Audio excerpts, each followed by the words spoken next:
Video में हम बात कर रहे हैं क्लास 9th मैथमेटिक्स के चैप्टर नंबर 5 के बारे में, जिसका नाम है इंट्रोडक्शन टू यूक्लिड्स ज्योमेट्री।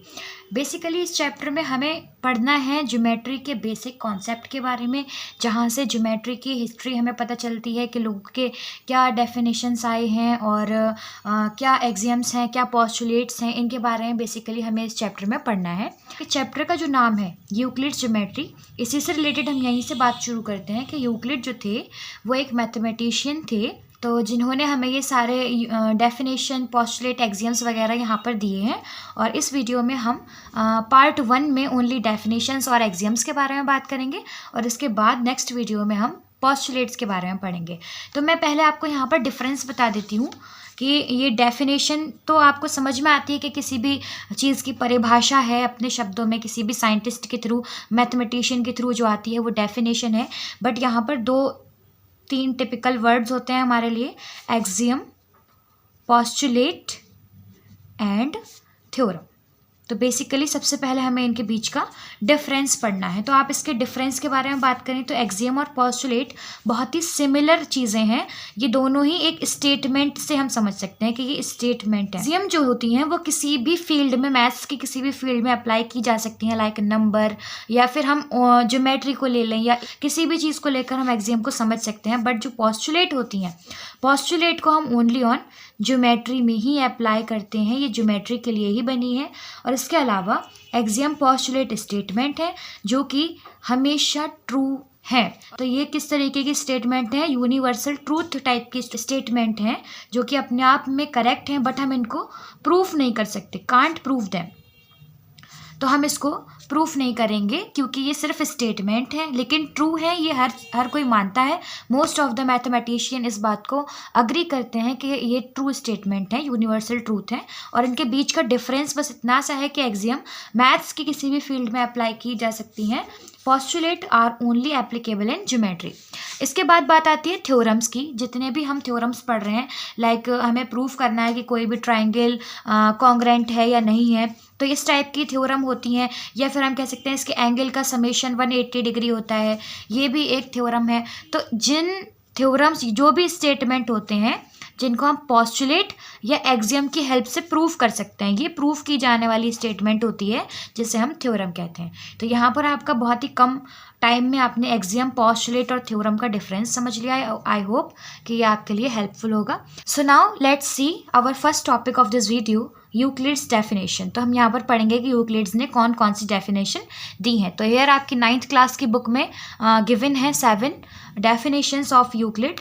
तो इसके अलावा भी काफ़ी सारे पॉइंट्स वगैरह थे जो यूक्लिड ने अपनी बुक लिखी थी, एलिमेंट थ्योरी। तो वहाँ पर आपके बहुत सारी चीज़ें थी, बट उनमें से मेन पॉइंट्स को लेकर, मेन डेफिनेशंस को लेकर आपके इस चैप्टर में पुट आउट किया गया है। तो हम यहाँ पर डिस्कस करते हैं अपना फर्स्ट डेफिनेशन को। A point is that which has no part. A point क्या चीज़ होती है? हम लोग शुरू से ये चीज़ पढ़ते आ रहे हैं कि हम किसी भी पेन से इस तरीके से मार्क कर देते हैं और इसको हम कोई भी कैपिटल लेटर से डिनोट करते हैं, ये पॉइंट है। बट यहाँ पर यूक्लिड ज्योमेट्री हम या फिर ज्योमेट्री को ही ले लें तो बहुत सारी ऐसी चीज़ें होती हैं जो अनएक्सप्लेन्ड हैं या फिर हमारे लिए एकदम करेक्ट हमें तरीके से समझाई नहीं जा सकती। जैसे कि यहाँ एक वर्ड है पार्ट, विच कितना भी मिनिमम कोई भी एरिया होता है, अगर पार्ट है, अगर पार्ट होता तो उसका एरिया होता तो आप उसको लेंथ और ब्रेथ से भी डिफाइन करते। इसीलिए इन्होंने यहाँ पर क्या कह दिया है, जो पॉइंट होता है उसका कोई पार्ट नहीं है। पार्ट नहीं है मीन्स ना लेंथ लेते हैं हम या किसी पॉइंट की, ना ही ब्रेथ लेते हैं। So this is the definition.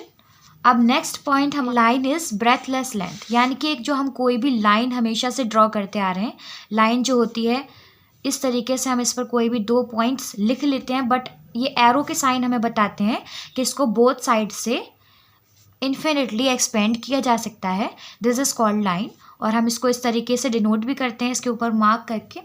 But यहाँ पर बात हो रही है कि इसमें ऐसी लंबाई है जिसके बीच में कोई चौड़ाई नहीं होती है।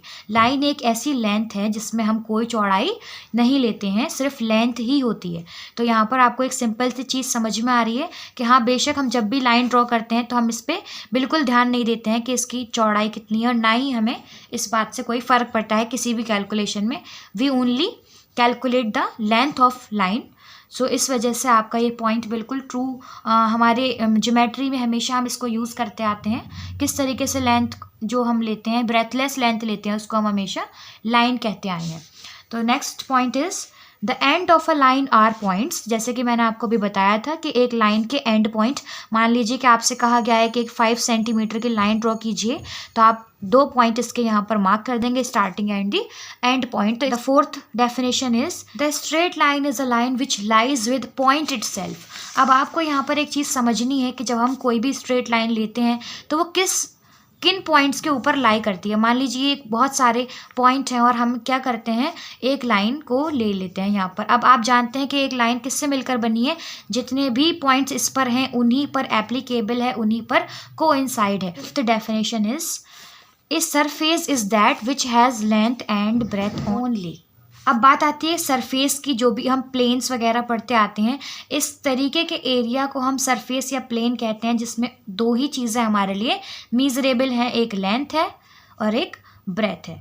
इसके अलावा जब आप किसी प्लेन में जब आप कोई कैलकुलेशन या एरिया फाइंड करते हैं तो वहाँ पर आप हाइट बिल्कुल भी मीज़र नहीं करते हैं, सिर्फ लेंथ और ब्रेथ ही हमारा प्लेन कहलाता है। तो जैसे कि हम ये पेपर पे लिख रहे हैं दिस इज़ अ प्लेन, क्योंकि हम इसकी सिर्फ लेंथ एंड ब्रेथ ही यूज़ कर रहे हैं, तो this part is called a surface. Sixth definition is the edges of a surface are lines. अगर हम किसी भी सरफेस की एज यानी कि किनारों की बात करें तो वो खुद में ही एक लाइन होते हैं। ये जितने किसी भी सरफेस के आउटर पार्ट जो होता है, ये आउटलाइन जो है वो खुद में एक एक लाइन है। यहाँ पर हम कह सकते हैं अगर आप किसी प्लेन को ABCD इस तरीके से लिख रहे हैं तो इसके कौन कौन से एजेस हैं, एक लाइन हो गई है AB, दूसरी BC and CD and last में DA या फिर AD, ये 4 इस पर लाइन है जो कि इसके एजेस भी हैं। And the seventh definition, a plane surface is a surface which lies evenly with the straight lines.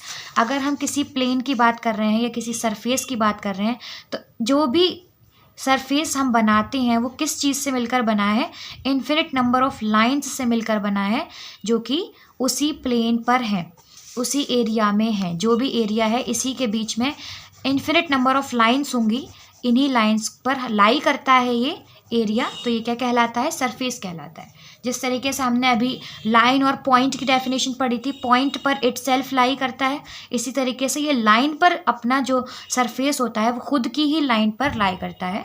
इस तरीके से हम इसको समझ सकते हैं।